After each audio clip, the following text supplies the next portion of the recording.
Hello, good morning. It is September 2nd, and so this is the first week of the campaign.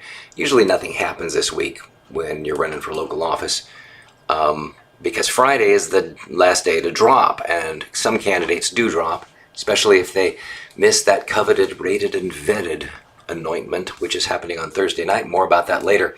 One thing that's interesting to me about running for mayor, because people have asked me to run for mayor the last 3 mayoral elections. And I've said no every time, because when you're the mayor, you lose your voice on council. And people liked having me on council because I have a strong voice and I say things that make sense, things that people at home are thinking of. And it makes sense that I would stay on council and keep doing what I do. And I appreciate that. I like the support. The problem right now that we face in City Hall is we have an extreme lack of leadership. And I've been pushed into the center position, and I'm okay with that. I think it's good, especially if we build a policy manual. But it amazes me how there are some people who are running for this position, don't really understand the position, and will actually say that they want to be the mayor because they want a voice on council. The mayor does not have a voice on council. The mayor runs council meetings, but it's a council meeting, it's not the mayor's meeting. And so as the mayor, I'll run the meeting.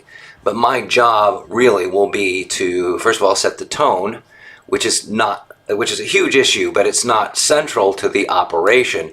That's a policy manual, and that's council. Council will direct activities in administration based on policy. And that's really what you want to see from the mayor.